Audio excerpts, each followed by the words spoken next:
हाय दोस्तों, स्वागत है आपका पैशन कंपटीशन में। आइए आज देखते हैं सीटेट के प्रीवियस ईयर पेपर के सीरीज में 8 जनवरी 2022 के हुए पेपर को। इसमें हम लोग ईवीएस पोर्शन को डिस्कस करेंगे। आइए बिना देर के स्टार्ट करते हैं क्वेश्चन नंबर 1 से। क्वेश्चन नंबर 1 है, पृथ्वी ग्लोब जैसी गोल है, नीचे दिए गए किस देश के व्यक्ति पृथ्वी पर हमारे सापेक्ष उल्टे खड़े हैं? इसका सही जवाब है अर्जेंटीना। अर्जेंटीना एक ऐसा देश है जो भारत के सापेक्ष पश्चिमी गोलार्ध में स्थित है, जबकि भारत पूर्वी गोलार्ध में स्थित है। भौगोलिक दृष्टिकोण से भारत उत्तरी गोलार्ध में एवं अर्जेंटीना दक्षिणी गोलार्ध में है, जो भारत के सापेक्ष गोलाई के बिल्कुल विपरीत भाग में स्थित है। इसका सही जवाब है अर्जेंटीना। आइए क्वेश्चन नंबर 62 देखते हैं।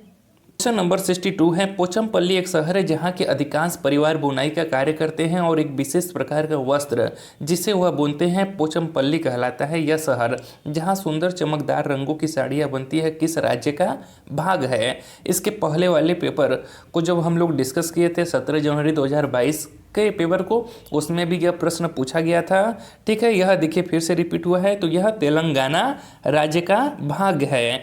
तेलंगाना का पोचमपल्ली एक ऐसा शहर है जहाँ के अधिकांश परिवार बुनाई का कार्य करते हैं और विशेष प्रकार के वस्त्रों की बुनाई करते हैं जिसे पोचमपल्ली कहते हैं। इस कलात्मक के द्वारा चमकदार रंगों की साड़ियाँ बनती हैं। आइए क्वेश्चन नंबर 63 देखते हैं। क्वेश्चन नंबर 63 है, नीचे प्याज की खेती करने की प्रक्रिया के कुछ चरण दिए गए हैं जो उचित क्रम में नहीं है, उन्हीं को क्या करना है? सही क्रम में लगाना है। तो आइए लगाते हैं। सबसे पहले जब प्याज की खेती करने जाते हैं तो सबसे पहले हम गुड़ाई करते हैं, फिर बीज को बोते हैं और फिर उसके बाद क्या करते हैं? खरपतवार को हटाते हैं और फिर उसके बाद प्याज को उखाड़ते हैं और सबसे लास्ट में क्या करते हैं? हम प्याज के ऊपर की सूखी पत्तियों को हटाते हैं। तो इसका सही जवाब क्या हो जाएगा? ऑप्शन नंबर 4 आपका सही जवाब होगा। आइए क्वेश्चन नंबर 64 देखते हैं। क्वेश्चन नंबर 64 है, किसी पुस्तक में गोलकोंडा के किले का मानचित्र दिया गया है। इस मानचित्र की तली में पैमाना दिया गया है जिस पर लिखा है पैमाने पर कि 1 सेंटीमीटर। 1 सेंटीमीटर बराबर कितना दिया है? 110 मीटर। ठीक, मानचित्र पर इब्राहिम बुर्ज और मासा बुर्ज के बीच की मापी गई दूरी 13.3 सेंटीमीटर है। कितना है आपका? 13.3 सेंटीमीटर है। इन दोनों बुर्जों के बीच वास्तविक दूरी है 1 सेंटीमीटर बराबर 110 मीटर दिया है, तो 13.3 सेंटीमीटर बराबर क्या हो जाएगा? 13.3 गुणे 110 110 मीटर हो जाएगा। ठीक है, तो यहाँ पर 13.3 में जब 110 का गुणा करेंगे तो कितना आ जाएगा? तब हमारा आ जाएगा 1463 मीटर। ठीक है, कितना? 1463 मीटर। किंतु जो हमारा आंसर दिया है देखिए किस में दिया है? किलोमीटर में दिया है। अतः अब हम मीटर को किस में कन्वर्ट करेंगे? किलोमीटर में। तो जब मीटर को किलोमीटर में कन्वर्ट करते हैं तो उसमें 1000 से डिवाइड करवाते हैं। तो आइए करवा देते हैं। 1463 में क्या करेंगे? 1000 से भाग देंगे, तब यह किस में बदलेगा? हमारा किलोमीटर में। जब इसमें डिवाइड करवाएंगे तो कितने अंक पे दशमलव लग जाएगा? 3 शून्य है तो यहाँ पर 3 अंक पे दशमलव लग जाएगा, तो कितना आ जाएगा? 1.463। किंतु जो आंसर दिया है हमारा 2 अंकों तक ही दिया है, तो इसको भी 2 अंक तक लिखेंगे। तो यहाँ पर देखिए क्या लिखेंगे? 1 दशमलव। अब इसके आगे का जो अंक लेते हैं इसके आगे वाले अंक पर डिपेंड करता है। जैसे अगर 4 के आगे की जो संख्या है अगर यह 5 से छोटी है तो 4 को वैसे ही उतार देंगे, किंतु अगर 4 के आगे वाली जो संख्या है वह 5 से बड़ी है तो क्या करेंगे? 4 में 1 जोड़ देंगे। तो यहाँ पर देखिए 4 के आगे की जो संख्या है वह क्या है? 6 है, जो 5 से बड़ी है। अतः यहाँ पर 4 में 1 जोड़ कर लिखेंगे तो क्या हो जाएगा? 1.5 किलोमीटर। तो ऑप्शन नंबर 2 सही हो जाएगा। कितना होगा? 1.5 किलोमीटर वास्तविक दूरी। क्वेश्चन नंबर 65 है, नीचे दिए गए कथनों में से अल बरूनी जो एक विद्वान थे और जिन्होंने हमारे देश का भ्रमण हजारों वर्षों से भी पूर्व किया था के बारे में सही कथनों को चुनिए। तो इसका सही कथन चुनने से पहले हम लोग जान लेते हैं कि अल बरूनी कौन थे। तो अल बरूनी महमूद गजनवी के साथ भारत आए थे। जो अल बरूनी क्या थे? महमूद गजनवी के दरबार के एक विद्वान थे। ठीक है, आइए तो देखते हैं कि वह एक यात्री थे जिन्होंने हमारे देश का भ्रमण किया और जो प्रेक्षण किया उसके बारे में लिखा है। एकदम सही बात है, इन्होंने अपने बुक रेहला में इन सारी बातों को लिखा है। ठीक है, वह अफ़गानिस्तान से आए थे। जी नहीं, वह अफ़गानिस्तान से नहीं बल्कि उज़्बेकिस्तान से आए थे। सी है, उन्होंने उन चीज़ों के बारे में लिखा जो उन्हें अपने देश से भिन्न लगी। एकदम सही बात है, ऐसा वर्णन इन्होंने अपने बुक रेला में किया हुआ है। डी है, उनकी पुस्तक से हम अपने देश के भूतकाल और सांस्कृतिक विरासत के बारे में बहुत कुछ जानकारी प्राप्त कर सकते हैं। सही बात है। ई है, उन्होंने विशेष रूप से हमारे देश के लोगों के तालाब बनाने में कुशलताओं का उल्लेख किया है। तो इन सारी बातों का उल्लेख उन्होंने अपनी किताब रेहला में किया हुआ है। तो बी केवल नहीं सही है, बाकी हमारा ए सी डी ई सही है। तो ऑप्शन नंबर 3 सही हो जाएगा, ए सी डी और ई। आइए क्वेश्चन नंबर 66 देखते हैं। क्वेश्चन नंबर 66 है कि नीचे दिए गए जानवरों पर विचार कीजिए। सांप, छिपकली, मेढक, घड़ियाल, निम्नलिखित में से वह विशेषता चुनिए जो इन सभी जानवरों में पाई जाती है। तो ये सभी जानवरों में एक चीज़ कॉमन है, वह क्या है कि यह सभी जानवर अंडा देते हैं। ठीक है, ये सभी जानवर क्या करते हैं, अंडा देते हैं। सांप और छिपकली सरीसृप समूह के जीव हैं। ठीक है, सांप और छिपकली आपके किस समूह के जीव हैं, तो सरीसृप समूह के जीव हैं।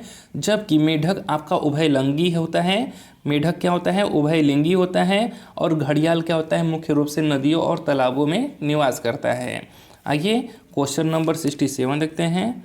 क्वेश्चन नंबर 67 है कि यदि आप अहमदाबाद गुजरात में स्थित हैं और भारत के मानचित्र पर अहमदाबाद और दिल्ली के बीच कोई सरल रेखा खींचते हैं तो अहमदाबाद से दिल्ली की दिशा होगी। आइए इसका उत्तर जानने के लिए चलते हैं इंडिया के मैप पर। ये देखिए हमारा इंडिया का मैप है और यहाँ पर है हमारा गुजरात। यहीं पर अहमदाबाद शहर भी पड़ता है इसी में। और फिर यहाँ से हमें कहाँ जाना है, हमें जाना है दिल्ली। ठीक है, यहाँ पर जाना है। तो गुजरात से दिल्ली कैसे जाएंगे, कुछ इस डायरेक्शन में जाएंगे। अब यहाँ पर आइए डायरेक्शन देख लेते हैं। तो यहाँ पर क्या होता है, आपका उत्तर होता है और इधर क्या होता है, आपका पूरब होता है। ठीक है, तो इन्हीं दोनों के बीच में देखिए दिल्ली पड़ रहा है। तो दिल्ली कहाँ पर है, अहमदाबाद से यह है आपके उत्तर और पूर्व में। ठीक है, तो क्या सही जवाब हो जाएगा, उत्तर पूर्व में। अतः अहमदाबाद से दिल्ली की जो दिशा होगी वह क्या होगी, उत्तर पूर्व होगी।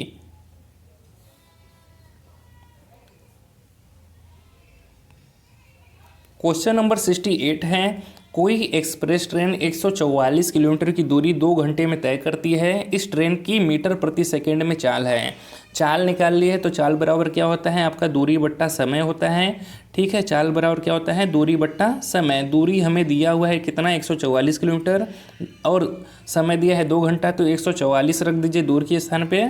144 और समय कितना है 2, डिवाइड करवाइए कितना आ जाएगा, 2 7 14, 2 2 4, यानी कि 72 किलोमीटर पर घंटा। ये आ गया आपका स्पीड कितना निकल के आ गया, 72 किलोमीटर प्रति घंटा। किंतु हमको आंसर निकालना है मीटर पर सेकेंड में। ठीक है, तो इसको मीटर पर सेकेंड में कन्वर्ट करने के लिए क्या करेंगे, 5/18 से गुणा कर देंगे। तो 18 चौक 72, तो क्या आ जाएगा, 4 × 5 करेंगे तो 20। तो 20 मीटर पर सेकेंड हो जाएगा आपका आंसर। तो ऑप्शन नंबर 2 सही हो जाएगा। आइए क्वेश्चन नंबर 69 देखते हैं। क्वेश्चन नंबर 69 है, मिजोरम में जब फसल का काम समाप्त हो जाता है तो लोग एकत्र होते हैं, त्यौहार मनाते हैं, एक साथ में खाना पकाते हैं, खाते हैं और मज़े करते हैं, गाते हैं और नाचते भी हैं। उनके विशेष नाच का नाम क्या है। तो इसके पहले जब हमने 21 जनवरी का पेपर डिस्कस किया था, 17 जनवरी का पेपर डिस्कस किया था, तो दोनों ही पेपरों में ये क्वेश्चन पूछा गया था। उसे क्या कहते हैं, वह चेराओ नृत्य करते हैं, ये जो मिजोरम के लोग करते हैं अपने फसल की समाप्ति पर। ठीक है, तो चेराओ नृत्य कहते हैं। आइए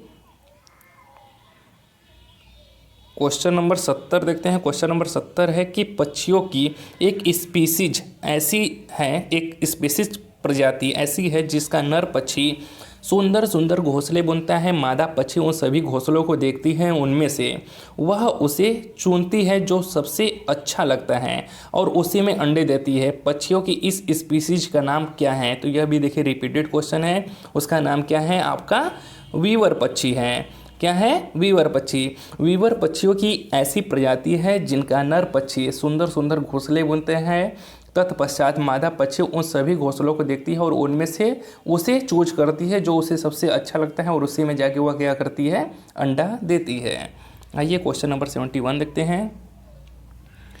क्वेश्चन नंबर 71 है कि भारत में केंद्र शासित प्रदेशों की संख्या है। इसके पहले वाला जब हमने पेपर डिस्कस किया था ईवीएस का, तो उसमें पूछा था कि भारत में राज्यों की संख्या कितनी है। तो वर्तमान में भारत की संख्या 28 है, और उसे में हमने बताया था कि भारत में केंद्र शासित प्रदेशों की संख्या आपकी 8 है। कितनी है? 8 है। तो भारत में केंद्र शासित प्रदेशों की संख्या कितनी है? आपकी 8 है। यहाँ पर हो सकता है ऑप्शन में गलती दे दिया हो, यहाँ पर 9 की जगह आप 8 बना लीजिए, ठीक है।